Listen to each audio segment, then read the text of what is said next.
Thanks very much, Seamus. Thanks for inviting me to speak about the Ballynagran Energy Plus community. Just would like to give you a brief overview of this community. Firstly, just a quick introduction to Mossart. Seamus already mentioned we are environmental design practice based in Wicklow Town, of landscape architects, urban designers, but also over the last years we established a Passive House Academy. We do BR assessments and training in sustainable energy. Most recently we got involved in assisting energy communities to reduce their energy use and become more sustainable. Our community is based on the east coast of Ireland, just 45 kilometers south of Dublin. It's close to Wicklow Town here, very close to Wicklow Town. Our office is actually just outside it. Some of our office members live in the community directly, so we are also locals for this community. It's predominantly a rural community, typical for Ireland, I would say, mostly covered by farmland, pastures, crops, and a considerably proportion of woodland, which is a very woodland-rich area. There's few settlements within Ballynagran. There's the village of Gleneely is the main one, and the outskirts of Wicklow Town there, but the rest of the community is largely scattered housing. There's a number of beautiful assets surrounding our community. It's set in the Garden of Ireland, Wicklow, close to the coast. Gleneely is a picturesque little village. We have famous parklands surrounding our community, such as Usher Gardens and Kilmacurra National Gardens. Unfortunately, we don't have an eco-village at our centre, but a landfill site. This landfill site was heavily fought against by the community for many years, but it received planning permission, I think, in 2009, and has been up and running since 2010. It's a Green Star landfill facility. As a result of obtaining planning permission, the landfill site was obliged to pay into a community fund, and this community fund was really the start of the Ballynagran community. Within a 3-kilometer radius of the landfill site, which is here in the center, the local community is eligible of receiving the grant, this grant money. Any townland which is striped by that circular 3-kilometer zones was included in the community, resulting in this flower shape, and that was the inspiration for our community logo, the Ballynagran Energy Plus. So, unlike maybe the Clough Jordan or surf example and the Drumban example, we don't have at our heart really a community, but a landfill site, which might be closed soon. You never know with what's happening with Green Star is unknown. The project background is very similar to what Gero just lined out. The recent hikes in energy costs put a large burden on the cash-strapped communities like ours. There's just some newspaper clippings. Energy prices rise 18%. 25% of people cannot cope with the rising cost. Household energy bills rising by €300, and so on. I'm sure you're all aware of these headlines. We're trying to address this with our community by reducing the energy use, produce sustainable energy locally, create local employment, for example, through our timber industry, through retrofitting houses and produce local food. But also, it's not just the economic goals we have. We want to enhance the overall quality of life for the community, which has been badly affected by this landfill site.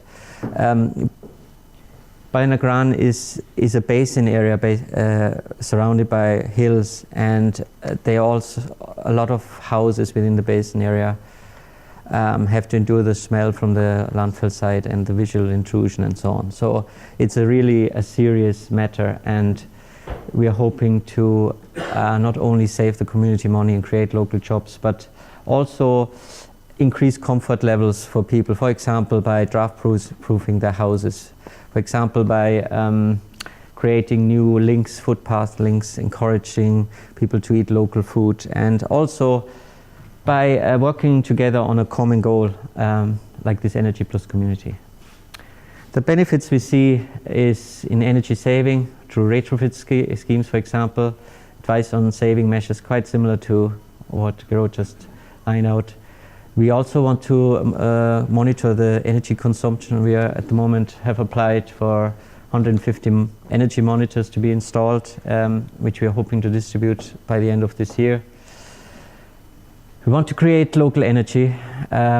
There's ample wind resource in Ballynagran. It's also an area which is a preferred area in terms of planning for wind energy. So we want to look at that. Timber production I mentioned, and local employment. Local food is strong. There's a strong community there that produces food. We want to try to help them to promote their food activities, for example. And local trades. There's a lot of construction workers in the area which are currently struggling to find employment, and we would try to support through our retrofit schemes. How is Ballynagran organized? At the heart of it is the Energy Plus committee. This committee is entirely set up by volunteers. It's a company limited by guarantee. About 6 to 7 directors from all walks of life within the Ballynagran area. They apply for funding to the liaison group. This group has members of Green Star and its local community members. It has the Wicklow County Council involved, and they decide on a yearly basis where the funding from the landfill site should go to. So any community group within Ballynagran can apply to that. So we are just one of several groups that are apply for funding. Mozart is currently assisting this committee, to give them professional backup and help them with the day-to-day management of the project. But also, end of last year, we set up 3 subcommittees, again entirely made up out of local volunteers that look into specific areas such as transport, local food, and sustainable energy production. So they are quite very active at the moment, and they work out their own agendas and report back then to the main committee. We want to set up more of these subcommittees to try to encourage more local people to get involved, for example, specifically to retrofitting and enterprise and so on. So this is growing. What have we achieved so far? The committee was set up, really the project was set up end of 2010, so it hasn't been really alive that long. In terms of organizational aspects, we set up, the committee was set up as a legal entity, like a company limited by guarantee. We designed the logo, set up a website and other social media items. A strategy was prepared, an action plan for the next 15 years, how we could achieve an Energy Plus community. We signed up 350 members of the community, which received BR assessments and are at least interested in being informed with the project. About maybe 15 to 20 people are currently actively involved. And we set up the subcommittees I mentioned before. What projects did we deliver on the ground? The first step we took was carry out energy audits. 350 homes were audited, and at the same time we distributed questionnaires and light bulbs and a radon testing kit. Radon gas is an issue in our area. It's a health and safety issue, and was a concern for many local people, and its radon gas kit is not that cheap, and it was distributed for free. We bought it in bulk and got it at a significantly reduced price. So again, we're not just looking at economic goals, but also wider issues within the community. There's a local school in Glenealy that was partially retrofitted. As a result of the BR assessments and the questionnaire, we established a comprehensive database, and 72 homes were retrofitted through a small grant scheme. I'll just go into a little bit more detail of some of these projects. But before, I just want to mention what we're planning in the future. A quick overview. Want to continue retrofitting of houses, look at low carbon transport options, which is a difficult issue in a local community. We are starting a feasibility study for a community wind farm. Hopefully we can follow in the footsteps of the Templeberry project eventually. And local food is a big issue. Just on the energy assessments, we didn't just carry out a BR assessment, giving people a rating. We also developed this sheet here. It's a one-page sheet. On one glance, homeowners can inform themselves about their house. So they get the energy rating here, their current energy use, what they are roughly spending, what is, but also a whole range of items they could do, a whole range of retrofit actions they could undertake, from small cost, medium cost to higher cost ones, which are with a cost indication, how much they would save, what is the payback period, and what rating they could achieve. So we felt this was a very hands-on document to give homeowners a guidance on what they could do with their home in terms of improving their home. Out of these ratings, we compiled this database. It's just one list out of many. We don't have 20 million pieces of information, but we have quite a lot as well. And per townland, we have an overview of how many houses have which rating, what's the roof insulation like, for example, lighting, low energy lighting percentage, and so on and so on. And all this was summarized in this energy survey report. It's in a sense similar to the Drumban one, and it will be published very shortly. It contains the key findings, which are all displayed graphically in terms of pie charts, and also contains a list of recommendations how we can improve the energy performance of the whole community. So this will be made available very shortly. In tandem with our findings, a second community, a second scheme was put in place by the Wicklow County Council, the retrofit scheme, and that resulted in the 72 houses being retrofitted throughout the community. It combined SEAI grants with the community grants to maximize funding, and was very successful. There's some of the projects that got funding throughout the community, from insulation, external insulation to new boilers and so on. We also carried out the school improvement projects. It was very successful. It got funding, it got contributions, free contributions from 3 national suppliers, and new windows, external insulation, and a heating system. And it was officially opened last Christmas by the Minister of Environment, Phil Hogan, and we had local food there and so on. We're also trying to, we are helping local businesses. There's a herb grower that supplies fresh herbs throughout the country to the likes of Tesco's and so on.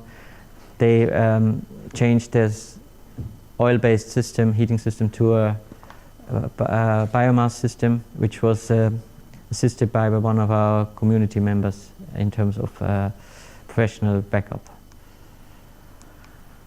There's three pieces of research going on at the moment in Ballynagran. One is a European project we are involved in to try to involve a carbon certification system. So eventually the hope is that communities like Ballynagran can trade their carbon reductions. It's a very interesting project for the next 3.5 years.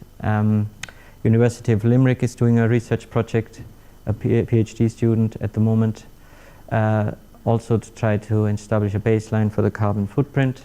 And we have an intern in Wicklow County Council who is advising local farmers on how they can reduce their energy use. Plan future activities, complete the energy baseline. We need to know exactly how much Ballynagran is using currently on energy to be able to continue our research project with the carbon certification. We prepare, on the base of that, we prepare an energy master plan, implement more energy saving schemes, continue investigation of the wind farm, and develop a local transport strategy. And very importantly, establish a food network. How is the project funded? The key funder, of course, is the Ballynagran Community Fund, but also we managed to combine it with SEAI grant schemes. We got donations from companies worth €30,000 so far. The landfill operator sponsored some of the science for Ballynagran, for example. We got free advice from specialist consultants. Initial feasibility study was carried out on the wind farm for free.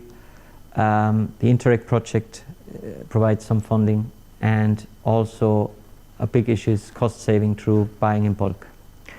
Other funding sources we could see for communities is partnerships with private companies, low interest rates, low interest loans, pay-as-you-go schemes. That could be a crucial one for us in the future. Leader projects, memberships for a potential co-op, and the carbon certificate, which I mentioned before.